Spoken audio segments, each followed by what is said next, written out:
주님이 잔치하시는 분이십니다. 할렐루야. 우리 하나님이 잔치하시는 분이세요. 천지를 창조하실 때마다 보시기에 좋았더라, 좋았더라, 기뻐하셨거든요. 그리고 그 기쁨을 혼자 가지고 있기를 원치 않으셔서 함께 기뻐할 사람을 창조하신 거예요. 그러니까 여러분, 이 땅의 지구촌에 존재하는 모든 창조와 관련된 전설 같은 이야기들을 보면 대부분은 인간이 왜 창조되냐면 신들을 위하여 창조가 됩니다. 그러니까 신들을 섬기게 한다거나 신들이 하기 싫은 일들을 시키기 위하여 만들어내거든요. 그런데 성경의 이야기만 하나님께서 인간을 만드신 이유가 하나님의 즐거움에, 하나님의 잔치에 함께 참여하게 하시려고 인간을 창조하시고 만드신 줄 믿으시기를 바랍니다. 할렐루야. 누가복음 15장에 보면 잃어버린 비유들이 나오거든요. 하나는 양을 잃어버렸는데요. 주인이 잃어버린 양을 찾고자 찾아 돌아옵니다. 얼마나 수고 있겠습니까? 근데 돌아와서 양을 찾아 돌아와 뭐 하냐면 잔치를 벌입니다. 이 기쁨에 동참하라고요. 이른 드라크마 비유를 보면 이 시집을 올 때 집안에서 기념품으로 드라크마를 10개짜리 세트로 이렇게 용품으로 주는, 기념품으로 선물로 주는 건데 그 중에 하나가 잃어버렸어요. 그걸 열심히 찾고 찾아서 찾았어요. 이게 한 데나리오는 하루 일당 정도 되거든요. 값으로 치면 이게 뭐 하루 일당 양인데 그걸 찾아가지고 너무 기뻐가지고 뭐 하냐면 잔치를 벌입니다. 탕자의 비유에서도 마찬가지인데요. 잃어버린 아들이 돌아왔을 때 살찐 소를 잡아 잔치를 크게 벌이게 되죠. 그래서 돌아온 탕자가 돌아오는 걸 제일 싫어했던 존재가 누구였다고요? 송아지였대요. 큰아들이 아니고 송아지였대요. 송아지가 제일 싫었대요. 탕자가 돌아왔는데. 여러분, 하나님께서는요, 하나님의 기쁨에 동참하게 하십니다. 여러분, 현대인들이 우울증을 감기처럼 달고 살아요. 그래서 강남에 가면 아이들 학원 숫자보다 더 많은 숫자가 정신과 병원들이라고 합니다. 현대인들이 우울해요. 막 그 경쟁에서 살아남아야 하지요. 또 굉장히 배부르고 평안한 삶 같지만 우리 스스로가 가치 없다 여기지는 마음의 도전들이 너무 많기 때문에 그래요. 그런데요, 예수님 만나면 그 영혼 안에 잔치가 벌어집니다. 기쁨이 충만하게 됩니다. 염려, 근심을 뛰어넘어 항상 기뻐하라, 쉬지 말고 기도하라, 범사에 감사하라. 이는 그리스도 예수 안에서 너희를 향한 하나님의 뜻이니라. 그러시거든요. 그러니까 하나님이 우리에게 명령하시는 이유는 뭐냐면 그렇게 할 수 있게 하시기 때문입니다. 할렐루야. 기뻐할 수 있게 하시고요. 기도할 수 있게 하시고요. 감사할 수 있게 하셔서 우리의 삶에 주신 하나님의 놀라운 은혜들을 간증하고 경험할 수 있게 하실 줄 믿습니다. 저는 굉장히 좀 우울증을 가진 사람입니다. 그래서 그 청소년 시기, 청년 시기에 굉장히 지금 돌아보니까 아주 우울증이었던 것 같아요. 집안에서 나오지도 않고 방 안에서 콕 박혀서 아침에 눈을 뜨면 이유가 없어요. 일어날 이유가 생각이 안 나서 그냥 하루 종일 이불 속에서 못 나오고 있었던 때도 많았던 사람입니다. 그런데 그분이 하나님 살아계셔서 저를 불쌍히 여기셔서 하나님을 만나게 해주셨어요. 하나님 살아계심을 경험하게 하셨어요. 나를 위하여 당신의 생명을 내어주신 예수 그리스도를 알게 하셨어요. 근데 그게 그냥 단순한 이야기가 아니라 능력이 되셔서 저의 삶을 변화시켜 주시더라고요. 할렐루야. 기쁘게 하시고 즐겁게 하시고 연약함을 딛고 일어서서 하나님의 역사 앞에 동참할 수 있는 은혜를 더하신 줄 믿으시기를 바랍니다. 그러니 여러분, 주님의 잔치 자리에 참여하시기를 축복합니다. 옛날에 영화들 이렇게 보면 우리나라의 이제 고을에서 이 잔치가 벌어지면 마을 잔치가 되는 거예요. 그죠? 그래가지고 정말 그때는요, 이 거지분들도 오시면 한 상씩 차려주셨다고 하더라고요. 예, 우리나라 잔치는 그랬어요. 우리나라 잔치는 근데 마을 잔치가 돼가지고 뭐 동구 밖에서 면리 밖에서도 누구 댁 어디 잔치한다 그러면 거지들이 알아서 다 모이셨다고 해요. 거지들도 나누고 이제 잔치가 벌어지면 동네 우물가에서는요, 이 돼지를 잡았다고 해요. 돼지를 잡으면 애들이 막 몰려왔다고 합니다. 왜 왔냐면 뭐 얻으려고요? 이 돼지 오줌통 받으려고요. 혹시 그거 보신 적 있으십니까? 예, 그거 가지고 옛날에 뭐 하셨대요? 예, 그거 가지고 공차시오. 그래가지고 거기다가 이제 대롱을 꽂아가지고 바람을 넣어서 이제 아구를 탁 묶어가지고 한 2~3시간은 그걸로 공을 차는 거예요. 여러분 현대 축구가 뭐 유럽에서 시작됐다고 그러는데요. 아마 우리나라 역사 따지면 한 삼국유사 넘을 것 같아요. 예, 막 이렇게 돼지 오줌보로 축구하고. 그러니까 온 동네 잔치가 되는 거예요. 그런데 오늘 이제 성경 말씀을 보니까요. 이스라엘 2000년 전에 이스라엘의 잔치는 그러지 않았던 것 같아요. 왜냐 우리나라 잔치는 그냥 온 마을의 잔치였는데 이 사람들의 잔치는 자기의 존재를 드러내는 잔치예요. 자기를 인정받는 잔치예요. 그래서 잔치를 하면 손님을 누구를 청하냐면 자기를 부각시켜 줄 수 있는 사람들만 초대해요. 오늘 특별히 이제 말씀을 보면 한 율법사가 예수님께 찾아옵니다. 그리고 질문을 해요. 제가 어떻게 해야 영생을 얻겠습니까? 그 예수님께서 대질문을 하시는데 너는 어떻게 하면 될 거라고 생각하니? 라고 물어보니까 율법학자니까요. 성경의 핵심을 이야기합니다. 마음을 다하고 힘을 다하고 뜻을 다하여 너의 하나님을 사랑하고 내 이웃을 내 몸처럼 사랑해라고 성경은 기록되어 있습니다. 그때 예수님께서 그러면 그렇게 해라. 여기서 딱 대화가 끝나면 되는데 이 사람이 뭐라고 얘기하냐면 성경에 보니까 자기를 드러내기 위하여 예수님께 질문을 해요. 내 이웃을 내 몸처럼 사랑하라고 그러셨으니까 그러면 제 이웃이 누구입니까? 라고 질문을 했어요. 그 당시 이제 예수님 주변에 많은 사람이 있었기 때문에 너의 이웃은 이런 사람이야 라고 얘기해 주면 자기가 돋보이게 되는 거죠. 왜냐하면 이 사람은 율법학자였기 때문에 글을 읽고 쓸 수 있는 사람이었어요. 2000년 전에 글을 읽고 쓸 수 있다는 것은 굉장한 특권이고요. 이 사람은 성경을 필사하는 분이고 연구하는 사람이니까 이 사람 주변에는 늘 제사장들, 레위인들이 많았죠. 그 사회에서 굉장히 존경받는 무리들 아닙니까? 그러니까 너의 이웃은 주님이 아시니까 제사장들이고 레위인들이야. 딱 그러면 그렇죠. 그러면서 이제 자기가 존재가 확 드러나는 거죠. 그 대답을 원했던 건데요. 그런데 예수님께서 그의 질문에 이야기 하나를 들려주세요. 그게 선한 사마리아인의 이야기입니다. 어떤 사람이 예루살렘에서 여리고로 내려가는 길에 강도를 만났어요. 그래서 거반 죽게 되었는데 그 죽어가는 이 사람 앞에 누가 지나가냐면 제사장이 지나가는 거예요. 어떻게 합니까? 그냥 지나가는 거예요. 제가 일부 예배 때 전문 용어를 좀 썼다가 당황하시더라고요. 지나가시는데 쌩까셨어요. 제가 이렇게 얘기했다가 표정들이 안 좋으시길래 제가 잘못했습니다. 확 지나가 버린 거예요. 그 사회에서 존경받는 사람인데. 그런데 그 다음에 누가 또 지나가요? 레위인이 지나가는데 그 레위인도 마찬가지로 무시하고 지나가 버립니다. 근데 세 번째 누가 지나갔냐면 사마리아인이 지나가는데 이 사마리아인은 유대인들이 개만도 못하게 여기는 존재들인데요. 그런데 이 사마리아인은 지나가다가 그 죽어가는 사람을 돌보게 됩니다. 예수님께서 질문을 하시죠. 이 강도 만난 자의 이웃이 누구이냐? 그러니까 자비를 베푼 자니이다. 고백합니다. 그러면서 주님이 대답하시죠. 그래, 너도 그와 같이 하라. 여러분, 이 이야기를 이렇게 들여다보면 유대인들은요, 자기 이웃을 그러니까 우리가 생각하는 어렵고 힘든 그런 사람들이 아니라 자기를 돋보여줄 수 있는 상대를 이웃이라 여겼고 그런 사람들을 잔치에 초대하는 거예요. 그런 모임인 거죠. 그래서 오늘 말씀해 보니까 누가 잔치를 마련했냐면 임금이 마련했어요. 그 아들의 혼인잔치를 준비한 것이죠. 그리고 이 사람들을 불러 모읍니다. 여러분, 잔치가 벌어지는 거죠. 그 유대인들은 어떻게 잔치를 했을까요? 그림을 하나 잠깐 보시면요.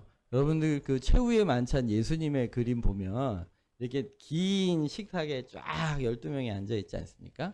근데 사실은 2000년 전에 예수님 시대의 식탁의 문화는 이러했습니다.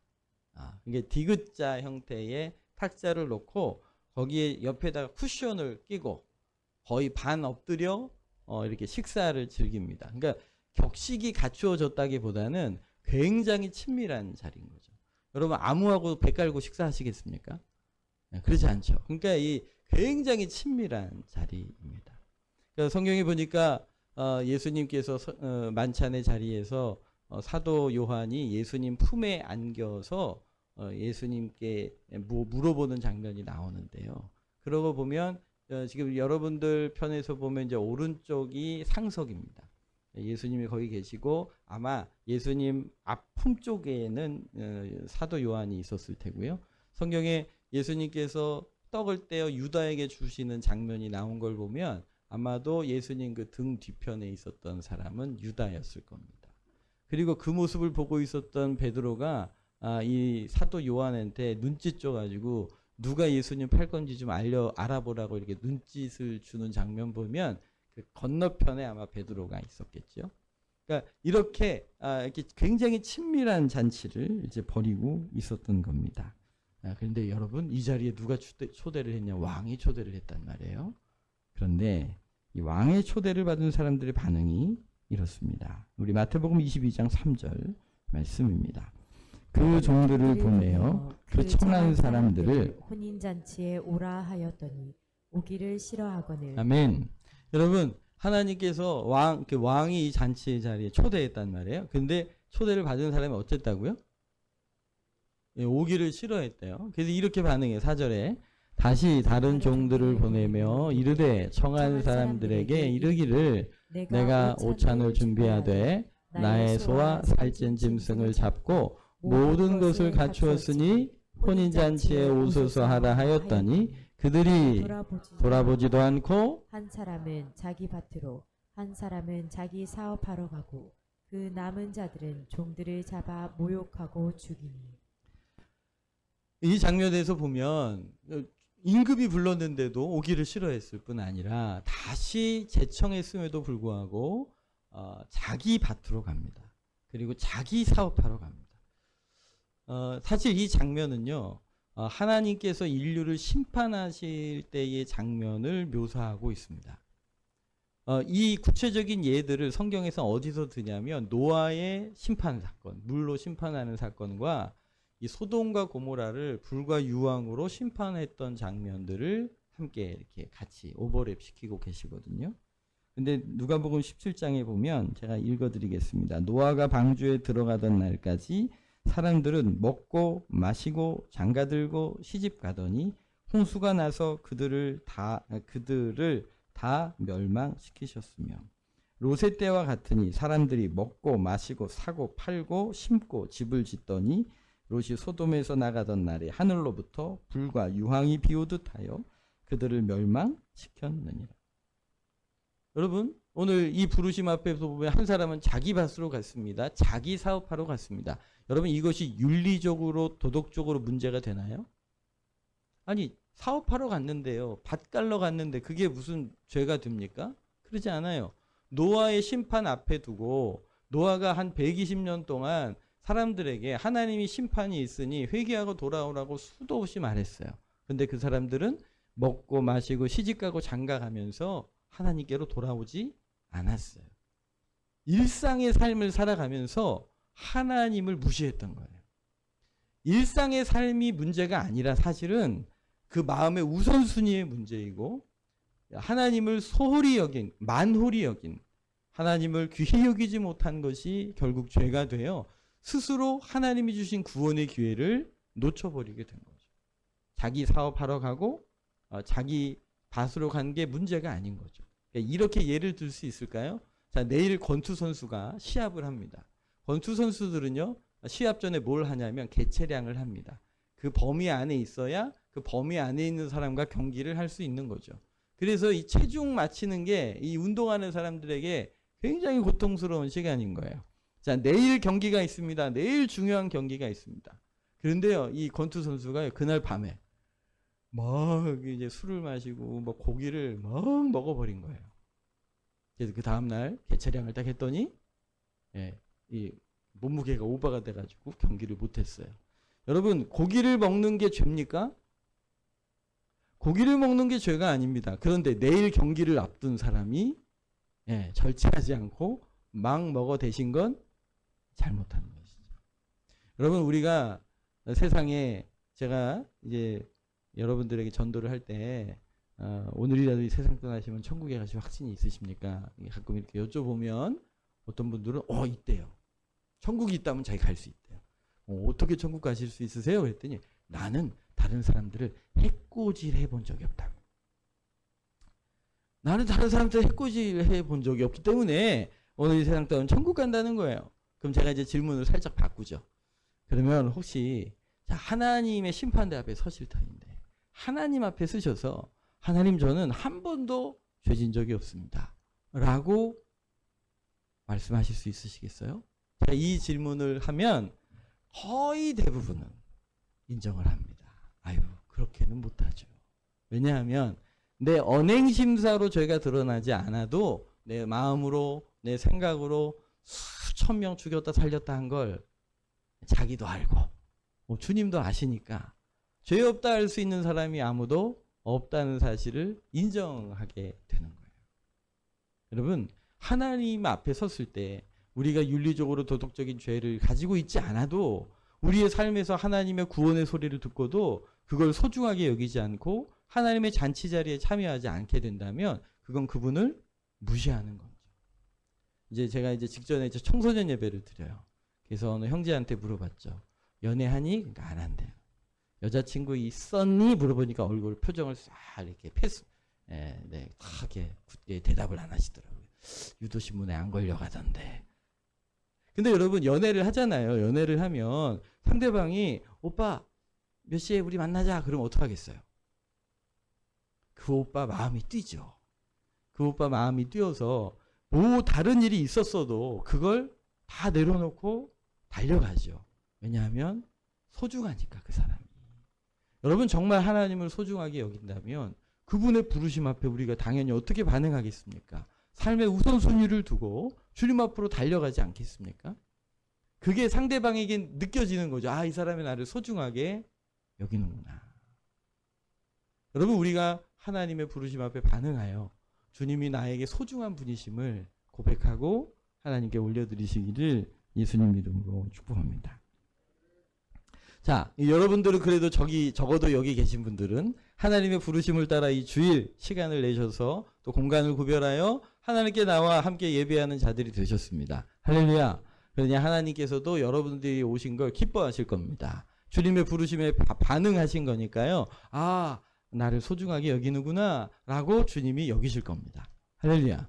여러분, 성경에 죄인들을 이렇게 표현하세요. 로마서 3장 10절 말씀입니다. 같이 읽을까요? 기록된 바 의인은 없나니 하나도 없으며 깨닫는 자도 없고 하나님을 찾는 자도 없고 다 치우쳐 함께 무익하게 되고 선을 행하는 자는 없나니 하나도 없도다. 그들의 눈앞에 하나님을 두려워함이 없느니라. 함과 같으니라. 하나님을 두려워하지 않아요. 하나님을 경외하지 않아요. 너무 가볍게 대하는 것이죠. 여러분, 현대 사회의 두려움은 이것입니다. 무종교 사회의 두려움. 이제는 우리나라 사회도요. 당신의 종교가 무엇입니까? 라고 하면 50% 이상이 무종교다, 종교가 없다라고 하는 시대. 사회학적으로는 무종교 사회라고 이야기합니다. 이제 하나님에 대한 신경을 안 쓰는 시대가 되어버렸습니다.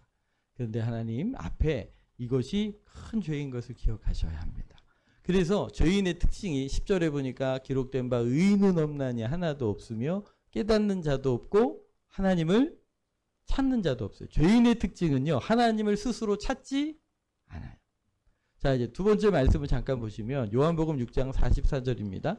나를 보내신 아버지께서 이끌지 아니하시면 아무도 내게 올 수 없으니 오는 그를 내가 마지막 날에 살리리라.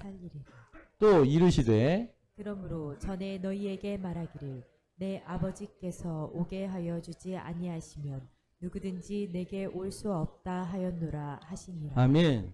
굳이 빨간색으로 표시한 건 이거 누가 얘기하신 말씀이게요? 그렇죠. 여러분들 이제 칼라 성경으로 가지고 계신 분들은 아마 이 구절은 빨간색으로 돼 있는데 예수님이 직접 하신 말씀이에요. 무슨 말씀하신 거냐면 사람들이 내게로 오는데 이것은 아버지께서 보내주신 것이다. 아버지께서 이끌지 않으시면 아무도 내게로 올 수 없다. 아멘이십니까? 여러분, 이것이 주님이 직접 하신 말씀이고 진리입니다. 여러분 죄인의 특징은 하나님을 찾지 않습니다. 하나님께로 오지 않습니다. 말씀드린 대로 모두가 인류가 다 죄인입니다. 그런데 오늘 적어도 여기 계신 분들은 그 죄인들이 가지고 있는 하나님을 찾지 않는 특성이 있음에도 불구하고 오늘 이곳에 나와 하나님을 찾으며 오늘 예배하며 기도하며 찬양하며 주님 앞에 나와 계시지 않습니까? 할렐루야. 그러면 오늘 요한복음 6장 말씀대로 하면 내가 스스로 온 걸까요? 아니면 하나님께서 나를 이끌어 여기 오신 걸까요? 여러분, 그걸 확신하셔도 됩니다. 내 인생이 그냥 나 혼자 사는 것 같고 외롭기도 하고 슬프기도 하고 공고한 인생인데 오늘 누가 그냥 교회 한번 가보자고 옆구리 찔려가지고 오셨을 수도 있고, 어떤 분들은 뭐 교회 가면 뭐 밥 사줄게 막 이래서 오신 분들도 있고, 심지어 남자들끼리는요 내가 술 사줄게 이래가지고 오시는 분들도 계세요. 다양한 이유로 다양한 선택으로 주님의 전에 오셨겠지만 성경은 우리에게 분명히 말씀하세요. 아버지께서 이끌지 않으시면 누구도 예수님께로 올 수 없다는 거예요. 오늘 내가 이 자리에 나와 있다는 얘기는요, 오늘 내가 그래도 하나님께 대해 관심을 가지고 예수님에 대하여 관심을 가지게 되었다면 내 스스로의 발걸음으로 누가 가서 총칼로 끌고 온 게 아니고 여러분들의 걸음으로 여기 오셨다면 그건 나의 결정이 아니라 하나님께서 오늘 나를 이끌어 주님의 전으로 교회로 예수님께로 인도하신 줄 믿으시기를 바랍니다. 하나님이 일하고 계신 거예요. 여러분들 안에서 일하고 계신 거고 여러분들의 상황과 환경 가운데 하나님이 일하고 계신 거예요. 하나님께서 사랑의 눈으로 여러분들을 보고 계세요. 인자한 귀로 듣고 계세요. 심지어 말할 수 없는 신음밖에 나오지 않는 그 고통의 소리조차도 하나님이 받으시고 듣고 계시는 줄 믿으시기를 바랍니다. 할렐루야. 사실 마지막 드렸던 이 찬양은요, 저에게 있어서도 참 귀하게 은혜가 있는 찬양입니다. 제가 굉장히 힘들고 어려웠던 시절, 하나님 도대체 왜 저의 삶은 이 모양인 거예요. 아무리 봐도 이게 기가 막힌 하나님의 계획인 것 같은 거예요.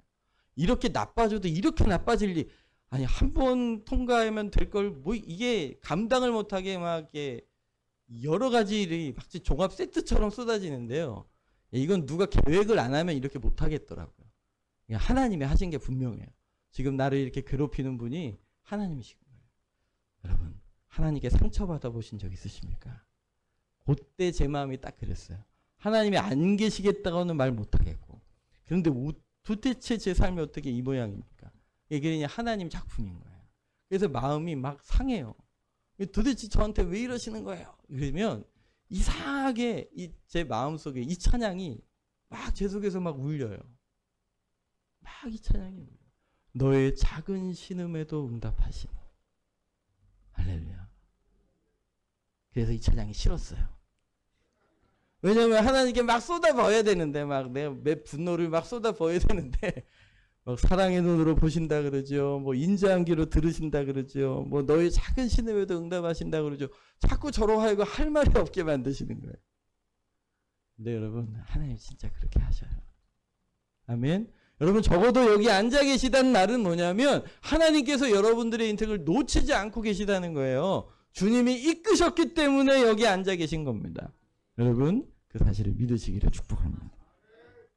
하나님의 손길과 작품으로 오늘 여기 앉아 계십니다. 그런데 오늘 이 잔치의 이야기는 여기서 끝나지 않습니다. 우리 마태복음 22장 8절부터 우리 같이 한번 읽을게요.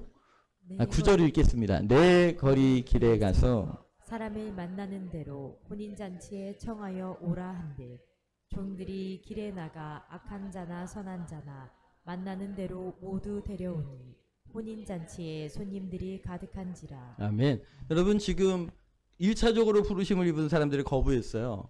그러니까 이 왕이 화가 난 거예요. 그래서 빈자리를 채워라. 그래서 들판으로 나가 길로 나아가서 만나는 대로 사람들을 데리고 와라. 뭐 악한 자도 괜찮고 선한 자도 괜찮다. 이 동일한 이게 평행 본문에 보면 누가복음 14장에서는 이렇게 말씀하세요. 집주인이 노하여 그 종에게 이르기를 빨리 시내의 거리와 골목으로 가서 가난한 자들과 몸 불편한 자들과 맹인들과 저는 자들을 데리고 와라. 그러니까 진짜 아무나 데리고 와라. 그래가지고요, 그 잔치 자리가 가득 찬 거예요. 할렐루야. 그 잔치 자리가 가득 찼어요. 이제 잔치 자리에 들어온 손님들을 보려고 임금이 이제 드디어 행차를 하셨습니다. 그런데요, 마태복음 22장 11절 말씀입니다. 끝까지 함께 읽겠습니다.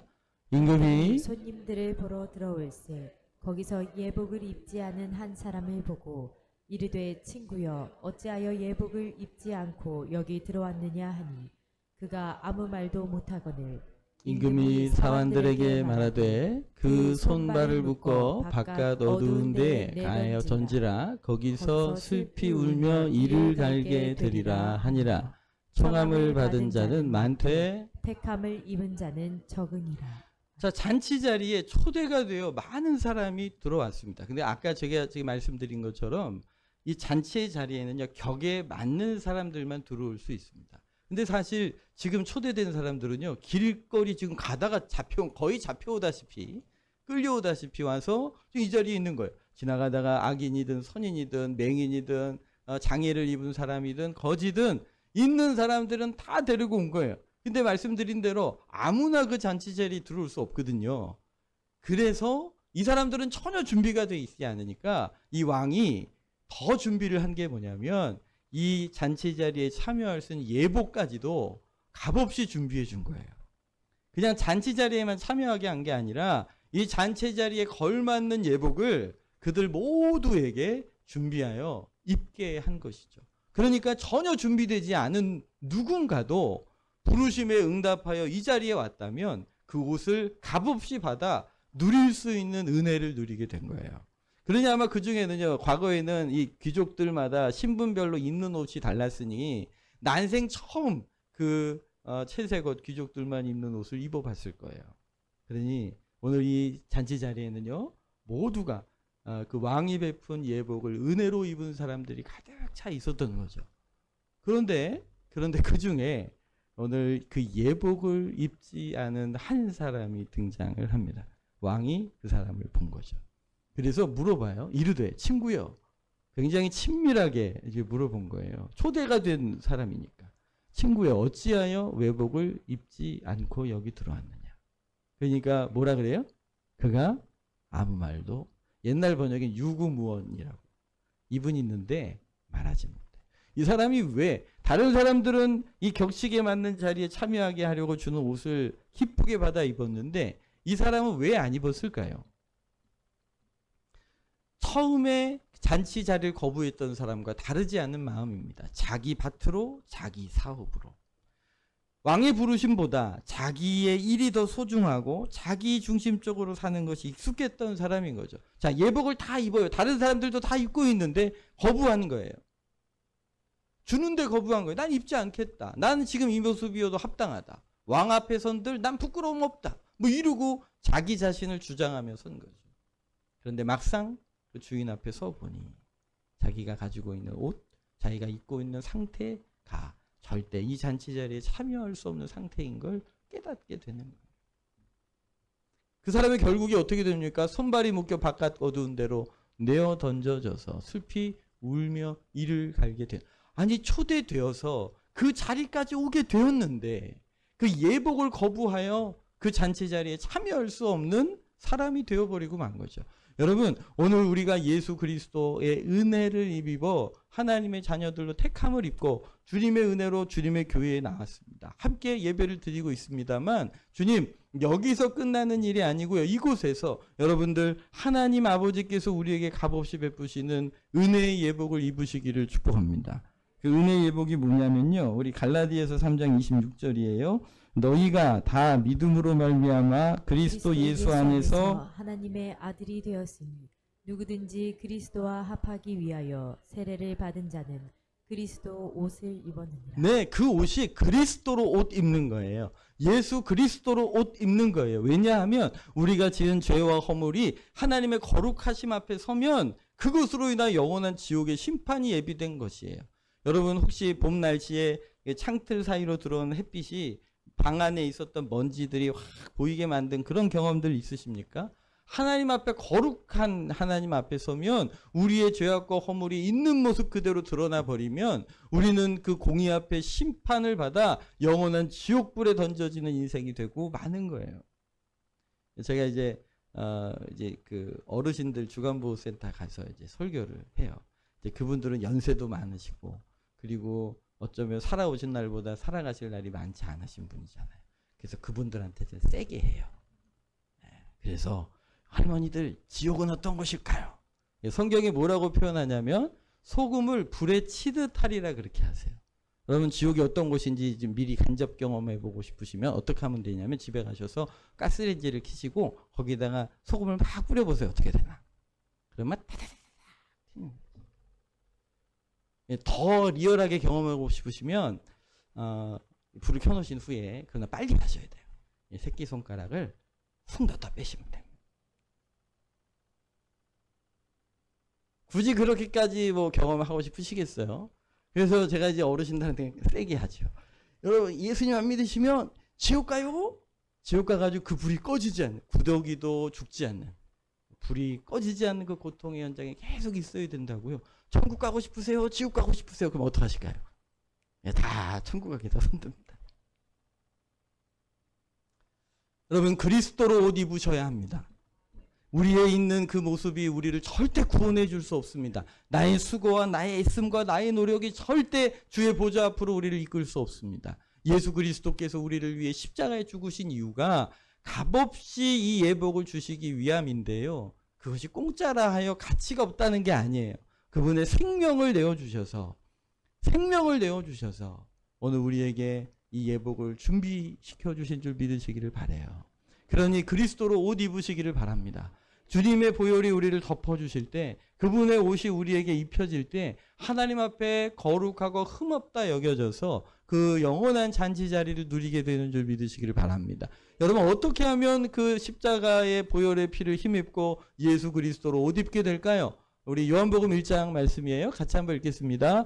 자기 땅에 오매 자기 백성이 영접하지 아니하였으나 영접하는 자, 곧 그 이름을 믿는 자들에게는 하나님의 자녀가 되는 권세를 주셨으니 이는 혈통으로나 육정으로나 사람의 뜻으로 나지 아니하고 오직 하나님께로부터 난 자들이니라. 아멘. 여러분 어떻게 이 그리스도로 옷 입을까요? 어떻게 주님의 은혜를 입게 될까요? 여러분 성경은 영접하라고 말씀하세요. 영접이란 말이 기쁘게 모셔드리다, 환영하다 라는 뜻입니다. 여러분 하나님의 창조주 되심을 인정하고 그분이 날 위해 죽으시고 부활하신 구세주 되심을 인정하여 오늘 예수님을 내 인생의 구주로 주님으로 기쁘게 영접하시기를 축복합니다. 환영해 드리는 거예요. 예수님 제 마음의 주인이 되어주세요. 그렇게 환영해 드리는 거예요. 영접하는 자 곧 그 이름을 믿는 자들에게 하나님의 자녀가 되는 권세를 주시죠. 결국 믿는다라는 표현은 뭐냐면 예수님을 내 인생의 주님으로 모시는 거예요. 할렐루야. 할렐루야. 여러분 그렇게 예수님을 마음의 구주로 모실 때에 그분의 옷이 그 그리스도로 옷 입혀지게 되고 여러분 그냥 인도함을 받아 이 앞에 있는 것뿐 아니라 하나님의 천국의 자녀로 영원히 주님과 동행하게 됨을 믿으시기를 바랍니다. 그리고 성경은 자녀된 권세를 주셨다고 말씀하세요. 여러분 자녀된 권세는 죽어 그냥 천국 가는 데서 끝나는 것이 아니라 오늘 이곳에서 하나님 살아계심을 경험하며 주님의 승리를 누리게 되는 줄 믿으시기를 바라요. 제가 그렇게 막 우울한 청년의 시절을 통과할 때에 정말 스스로 이 세상을 살아갈 힘이 없어 막 무너져 내리고 있을 그때에 예수님이 제 인생의 주인이 되시고 나니까요. 이 연약함을 딛고 일어날 힘을 주시더라고요. 회복의 역사를 주시더라고요. 신유의 역사를 주시더라고요. 할렐루야. 주님이 살아계심을 하나님 나라를 이 땅에서 경험하시게 되는 거예요. 주님과 겸손히 동행하시는 그 길을 걷게 되면 이 땅에서도 천국의 잔치의 기쁨을 누리게 될 줄 믿으시기를 축복합니다.